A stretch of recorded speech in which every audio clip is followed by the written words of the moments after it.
the BBC School Report 2014 at JCoSS.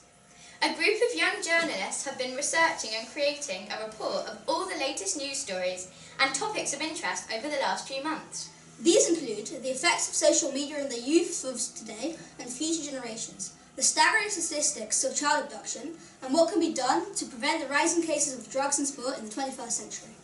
Now for the news of today. Recently, Russia's President Vladimir Putin has been constantly trying to begin the annexation of Crimea as part of Russia. Putin has ignored many threats from the allied EU and US. They claim to take action if Putin continues to hold his troops in Ukraine. Crimea is a small republic in the southern region of Ukraine. Why would Putin potentially spend $70 billion, his reputation and potential sanctions from the EU and US just to get this small country?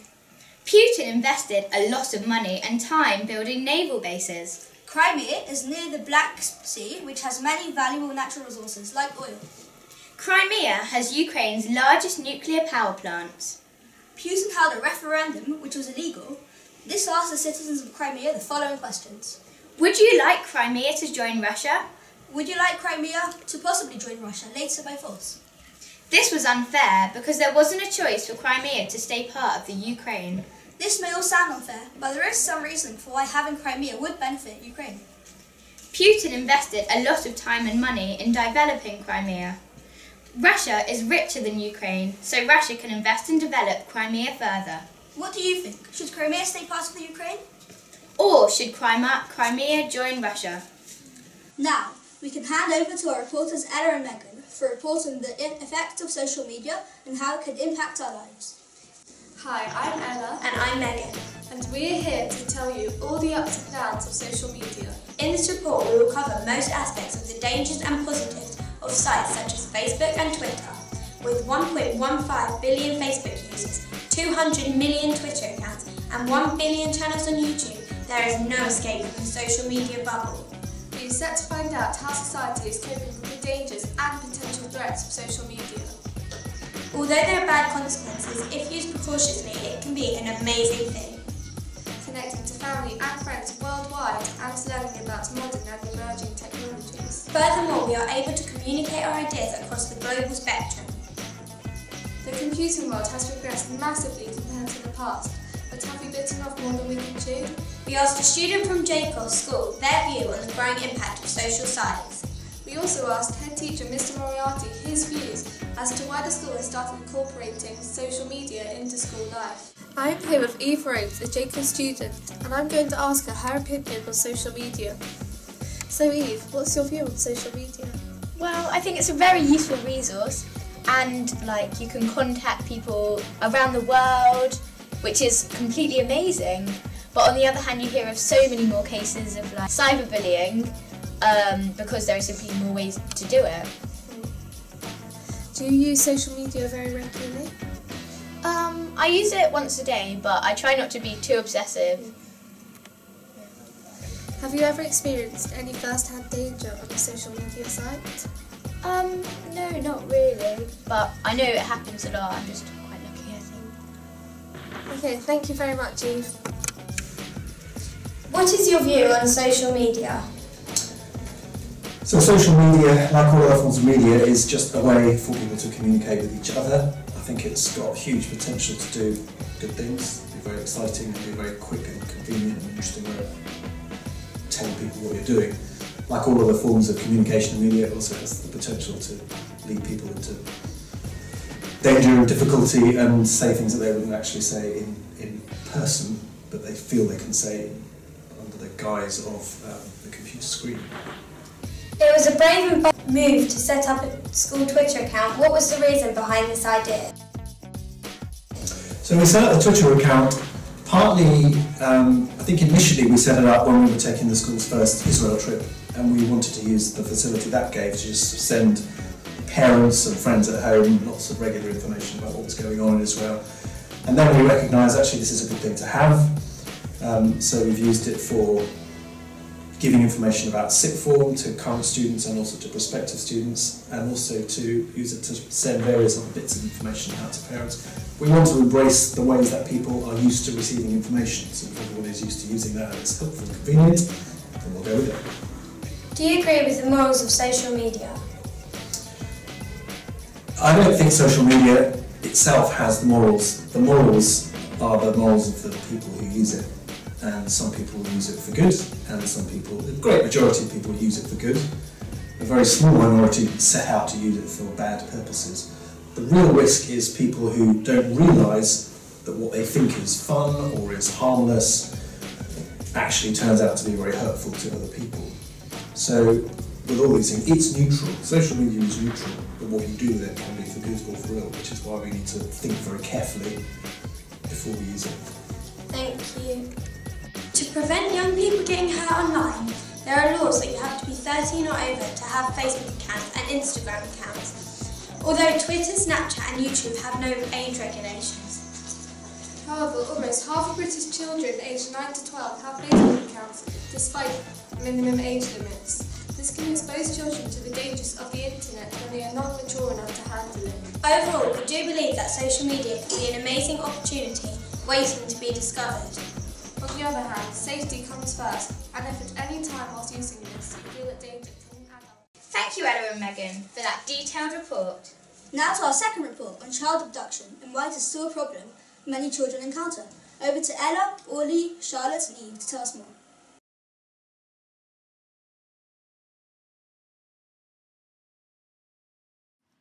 Our world is constantly moving. Through means of new technology, social networking, and new ways of tracking crime, our progress as a generation is moving faster and faster every day. Or at least, it should. So why, 7 years later, has abducted British then toddler Madeleine McCann still not been found? And why does a child become missing or abducted every 40 seconds in the US alone? Why can't we find a little girl in a world that isn't even that big? The key case automatically associated with child abduction is that of Madeleine McCann. A British girl abducted in 2007 on a holiday in Portugal is still not found. She went missing while her parents were eating less than a minute away. New findings have shown that if Madeleine indeed was abducted at the time assumed, her parents arrived home just 5 minutes later. The recent breakthrough by the police in the Madeleine McCann inquiry has connected Madeleine's abductions to various other murders and attacks and faces. Deputy Assistant Commissioner Martin Hewitt said, "I am frustrated that the legal process is as slow as it is. It's frustrating because we know what we want to do, but the process is the process. But the case of Madeleine McCann is not exclusive." We spoke to our local policeman to find out more. Abduction isn't always as simple as a stranger kidnapping a child. Though 56% of child abduction cases include strangers, a staggering 44% of cases are related to either a parent or someone known by the child or family.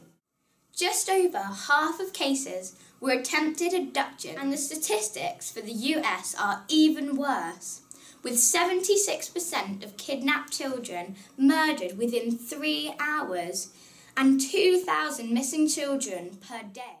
And surprisingly, the UK statistics are actually harder to find because of law enforcement and child services being recorded differently. This means that the number of abducted children in the UK could be even higher than we think. One of the biggest positive improvements has been social media. Constant advertisements, news stories, and now even retweets of abductions makes it easier to solve these crimes by everyone spreading awareness. We spoke to award-winning author Sophie Mackenzie, who chose to write about child abduction in her best-selling trilogy, Girl Missing. Lots of different reasons why children are abducted. Most of them are to do with family break. Kind of abduction I've written about is much more rare, which is where a stranger comes along and takes your child. In the book, it's for money. People's taking a child and then selling them for money, and I guess making money is one of the reasons. I did research with an organisation in America. They do, it's fantastic. So I guess supporting organisations that are trying to help. But as teenagers, does the gate at the front of the school make us feel unsafe? Here at JCoSS, for our own safety, we have huge gates and security systems. Surely this should make us feel protected. We asked JCoSS student James Nathan if the gates make him feel safe or vulnerable. It's nice to know they're there, but the security people are nice there, so you can talk to them on the way to school. But it does set you apart from other schools, and makes you feel like you're Child like, abduction different in rates some are way. going down, but that doesn't mean they've gone altogether. And until they do, the case still stands and the search still goes on for children like Madeleine McCann. And although gates and security systems means we're almost definitely safe at school, knowing so much about what could happen to us as young individuals and what has happened to other children like us doesn't really make us feel quite as safe as it should. Back to the studio.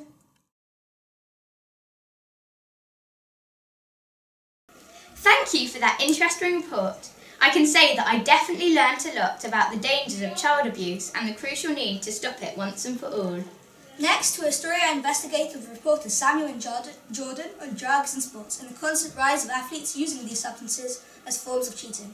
Over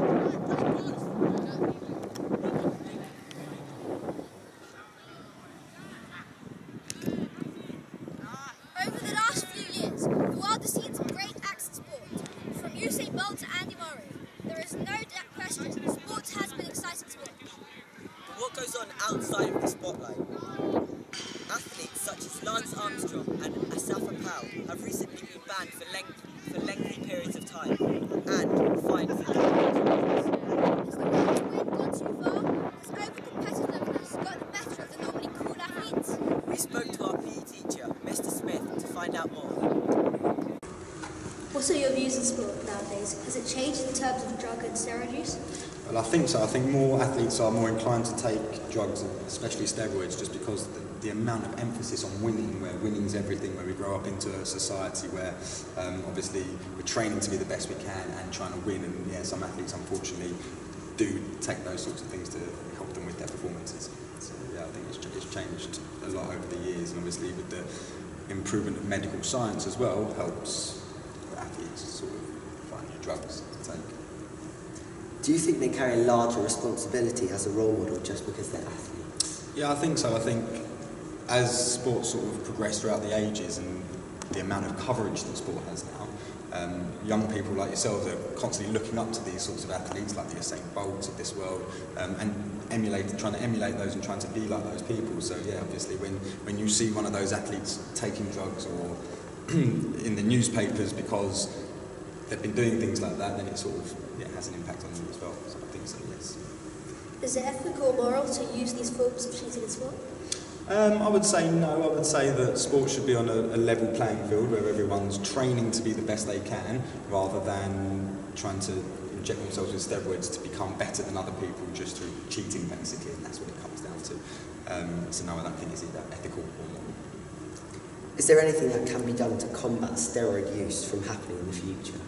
I think just by educating athletes onto the negative sides of drug use and steroid use and how actually you can adversely impact not only their performances but their lives as well, I think that would help. And I think also more rigorous testing where any competition, anyone that ends up on a podium position knows they're going to go for a drug test straight away, then that would probably stop the athletes from doing that. Okay, thank you very much. In our opinion, drugs in sport ruin the true competitiveness of sports. It is morally wrong and makes winning less special. We also think that it sets a bad example for children, as it gives them a false picture of real sports. Well, that's all we have time for in this section of our school. Back to the studio.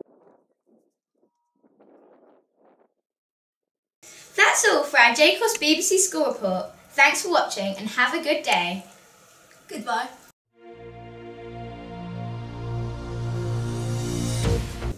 Good afternoon and welcome to the BBC School Report weather at JCoSS. I'm Ella. And I'm Sharna, and we're here to give you the latest updates on what's happening with this English weather of ours. You'll be pleased to hear that it is warming up for the weekend. At the moment here in London there is still a chance of showers.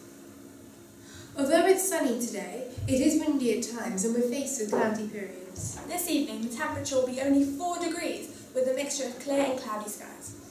And a slight chance of showers. The wind today is in an easterly breeze, which will become a southeasterly breeze as the weekend progresses. There'll be showers coming in from the North Sea this weekend, and hail and showers in the west and the southwest are likely to spread to the northwest.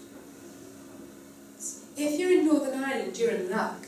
Sunday will see 12 degrees and lots of sun, I'm afraid that's all we have time for here in East Barnet at the JCoSS Weather Studio.